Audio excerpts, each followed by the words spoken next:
নতুন নিয়মের উপর বাইবেলের পাঠের এই সিরিজে আপনাকে স্বাগতম। এই ৪২টি পাঠে আমরা ৪টি সুসমাচারে প্রদত্ত প্রভু যিশুর ইতিহাস সম্পর্কে শিক্ষা দেব। আমরা বেথলেহেমে খ্রিস্টের নতনম্র জন্মের পূর্ববর্তী দিনগুলি দিয়ে শুরু করব। এরপর আমরা তাঁর আশীর্বাদ ধন্য পরিচর্যা, তাঁর কষ্টভোগ, তাঁর মৃত্যু এবং পুনরুত্থান সম্পর্কে আলোচনা করব। পৃথিবীতে তার নতনম্র জীবন তার স্বর্গারোহণের মাধ্যমে শেষ হয় এবং এর পরে পবিত্র আত্মার আশীর্বাদপূর্ণ বর্ষণ আমরা লক্ষ্য করতে পারি। পরিশেষে আমরা সর্বকালের সর্বশ্রেষ্ঠ সুসমাচার প্রচারক প্রেরিত পৌলের আহ্বান এবং পরিচর্যা সম্পর্কে শিক্ষা দেব। এই শেষ পাঠগুলি প্রেরিতদের কার্যবিবরণী থেকে শেখানো হয়েছে এবং পৌলের মিশনারি যাত্রাগুলি এর মধ্যে অন্তর্ভুক্ত রয়েছে। এই বক্তৃতাগুলির সাথে উপস্থাপিত প্রশ্ন এবং তত্ত্বজ্ঞান অনুশীলনগুলির সাথে পাঠ্য নির্দেশিকাটি ব্যবহার করতে ভুলবেন না। আমরা আশা করি এই পাঠগুলি আপনার জন্য আশীর্বাদের কারণ হবে। ধন্যবাদ। খ্রিস্টের জীবন ও পরিচর্যা সম্পর্কে আমাদের বাইবেল অধ্যয়নের ১১ নম্বর পাঠে আমরা অসুস্থতা ও মৃত্যুর উপর যিশুর ক্ষমতা দেখতে চাই। আমরা এটি দুটি অংশে দেখব। প্রথমত, একজন শতপতির দাসকে সুস্থ করার ক্ষেত্রে যিশুর শক্তি। আপনি এটি লুকের ৭ অধ্যায়ের ১ থেকে ১০ পদে পাবেন। তারপর দ্বিতীয় অংশে আমরা যিশুকে নাইন নামক এক স্থানের এক যুবককে পুনরুত্থিত করতে দেখি এবং এটি লুকের ৭ অধ্যায়ের ১১ থেকে ১৭ পদে লিপিবদ্ধ আছে। তাই প্রথমে যিশু শতপতির দাসকে সুস্থ করেন, লুক ৭ অধ্যায়ের ১ থেকে ১০ পদ। যিশু পাহাড়ের উপর থেকে উপদেশ দেওয়া শেষ করেছেন। তিনি লোকদের বিদায় দিয়েছেন এবং তিনি তার শিষ্যদের সাথে কফরনাহুমে গেছেন। কফরনাহুমে একজন শতপতি থাকেন। একজন শতপতি হলেন একজন রোমীয় সেনাপতি যার অধীনে ১০০ জনেরও বেশি সৈন্য ছিল। রোমীয়দের শৃঙ্খলা ও শান্তি বজায় রাখার জন্য তাদের সাম্রাজ্য জুড়ে ছড়িয়ে ছিটিয়ে থাকা সেনাপতি এবং সৈন্য ছিল। কিন্তু এই শতপতি ভিন্ন ছিল। লেখা আছে যে এই শতপতি ঈশ্বরকে ভয় করতেন, কারণ তিনি যিহুদিদের জাতিকে ভালোবাসতেন এবং এমনকি তাদের জন্য একটি সমাজ গৃহও তৈরি করেছিলেন। এখন এর অর্থ হল যে তিনি যিহুদিদের ধর্ম সম্পর্কে অনেক কিছু জানেন এবং তিনি তা অনুসরণ করতেন। আর এই সময়ে এই শতপতির দাসটি মৃত্যু মুখে পতিত। এই শতপতি তিনি তার দাসকে ভালোবাসেন। এখন এটি উল্লেখযোগ্য কারণ এই সময়ে দাসদের সাথে কৃতদাসের মতো আচরণ করা হতো। একজন রোমীয় কেবল তখনই অন্য দাস পেতেন যদি তার দাস মারা যেত। কিন্তু সেই শতপতি তিনি তার দাসের প্রতি করুণা করেন, তিনি তার যত্ন নেন, তিনি তাকে ভালোবাসেন। যখন এই শতপতি শুনতে পান যে যিশু কফরনাহুমে এসেছেন, তখন তিনি ভাবেন এবং বিশ্বাস করেন যে যিশু তার দাসকে সুস্থ করতে সক্ষম। তাই তিনি বিশ্বাস করেন যে যিশুর এই দাসকেও সুস্থ করার ক্ষমতা আছে। কিন্তু তার সমস্যা আছে, কারণ তিনি একজন রোমীয়। তিনি যিশুর কাছে যেতে পারেন না। তিনি যিশুর কাছে যাওয়ার যোগ্য বোধ করেন না। তাই তিনি যিহুদিদের প্রাচীনদের ডেকে জিজ্ঞাসা করেন যে তারা কি যিশুর কাছে গিয়ে যিশুকে তাঁর দাসকে সুস্থ করার জন্য অনুরোধ করবেন। এখন আমাদের যিহুদিদের প্রাচীনদের লক্ষ্য করা উচিত। তারা নিজেরাই যিশুকে ঈশ্বরের পুত্র হিসাবে বিশ্বাস করতেন না। তারা বিশ্বাস করতেন না যে যিশুর কাছে আশ্চর্য কাজ করার ক্ষমতা আছে। তবুও তারা এই অধ্যক্ষের জন্য এটি করতে ইচ্ছুক হল, কারণ এই অধ্যক্ষ তাদের জন্য অনেক কিছু করেছিলেন। তাই তারা যিশুর কাছে আসে এবং তারপর আমরা তাদের বলতে শুনি, তিনি যোগ্য যে আপনি এটি তার জন্য করবেন, কারণ তিনি আমাদের জাতিকে ভালোবাসেন এবং এমনকি তিনি আমাদের জন্য একটি সমাজগৃহও তৈরি করেছেন। যিশুর কাছে আসার জন্য কোনো যোগ্যতার প্রয়োজন নেই, কিন্তু যিহুদিদের মুখ থেকে এই কথা শুনতে ভালো লাগে। তারা এই শতপথীর সাক্ষ্য দেয়, কিন্তু আমরা জানি যে যিশু কাউকে ফিরিয়ে দেন না। তিনি পাপীদের খুঁজতে এবং উদ্ধার করতে, সাহায্য করতে এবং অভিবাদের সুস্থ করতে এসেছেন। তিনি কাউকে ফিরিয়ে দেবেন না। আপনার এবং আমার জন্য কি অসাধারণ এক বার্তা! যিশুর কাছে আসার যোগ্য কেউ নেই, কিন্তু যিশু সামান্যতমকে গ্রহণ করতেও ইচ্ছুক। আর তাই আমরা দেখি যিশু সেই বাড়ি থেকে বের হয়ে শতপতির বাড়ির দিকে যাচ্ছিলেন। কিন্তু তখন শতপতি অন্য দাসদের যিশুর কাছে পাঠালেন এবং তাদেরকে যিশুকে বলতে বললেন যেন তিনি শতপতির বাড়িতে না যান। তিনি বলেন, আমার বাড়িতে আসিয়া নিজেকে কষ্ট দিও না, কারণ আমি আপনার কাছে আসার যোগ্য ছিলাম না, এবং আপনি আমার ঘরের নিচে আসিবেন, আমি তাহার যোগ্যও নই। তারপর তিনি যিশুর প্রতি তার শ্রদ্ধা প্রকাশ করলেন, যে তিনি বিশ্বাস করেন যে যিশু অলৌকিক কাজ করতে পারেন, কারণ তিনি বলেন, আমিও কর্তৃত্বের অধীনে একজন মানুষ।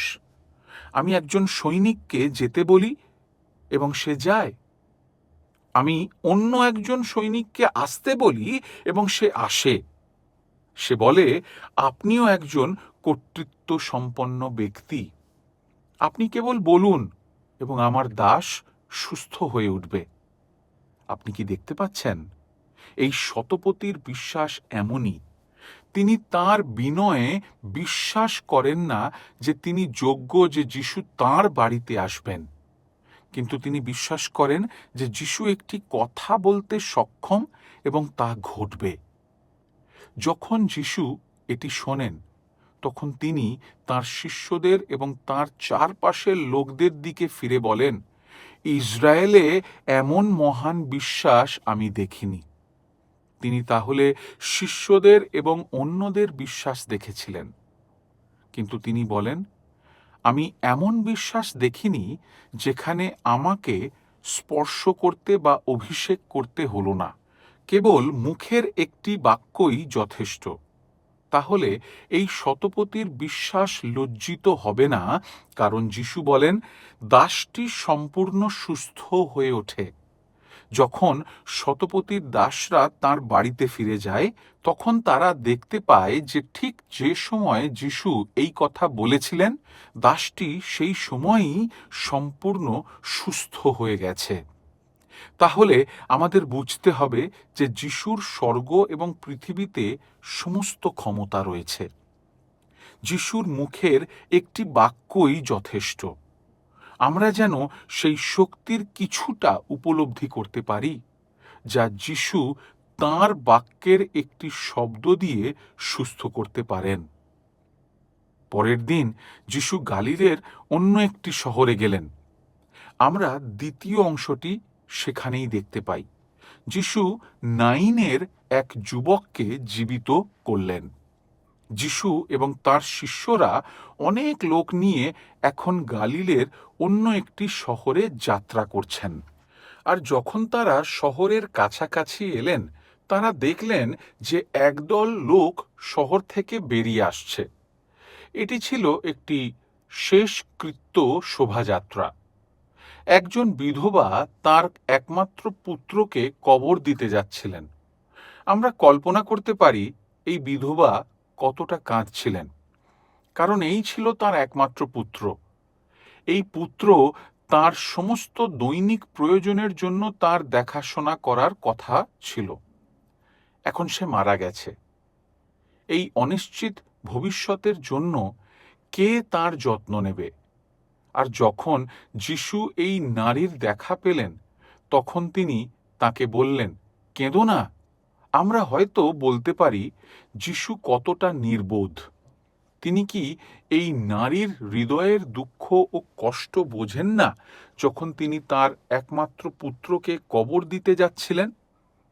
কিন্তু যিশু খুব ভালো করেই জানেন এই নারীর হৃদয়ে কি ঘটছে এবং তার প্রতি তার করুণা হয়। তিনি তার জন্য দুঃখ অনুভব করেন এবং তিনি তার জন্য অলৌকিক কাজ করতেও ইচ্ছুক, যাতে তার নাম মহিমান্বিত হয়।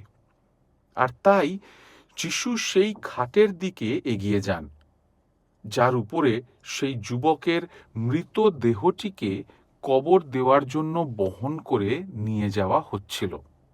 এখন আমাদের লক্ষ্য করা উচিত যে প্যালেস্টাইনে একজন ব্যক্তির মৃত্যুর পর যত তাড়াতাড়ি সম্ভব সেই দেহটিকে কবর দেওয়া হতো, কারণ তারা আমাদের মতো করে মৃতদেহগুলিকে প্রস্তুত করত না। মৃতদেহগুলি ফুলে ওঠা বা দুর্গন্ধ শুরু হওয়ার আগেই কবর দিতে হতো। কিন্তু যিশু সেই খাটের দিকে এগিয়ে যান এবং সেখানে তিনি সেই মৃত যুবককে স্পর্শ করেন এবং বলেন, যুবক, ওঠো। এবং তৎক্ষণাৎ এই যুবক উঠে বসে কথা বলতে শুরু করে দেয়। আমরা কেবল কল্পনা করতে পারি যে এই বিধবা কতটা খুশি হয়েছিলেন যখন তিনি দেখেন যে তার সন্তান মৃতদের মধ্য থেকে পুনরুত্থিত হয়েছে। এখানে কি আশ্চর্য ঘটনা ঘটেছে?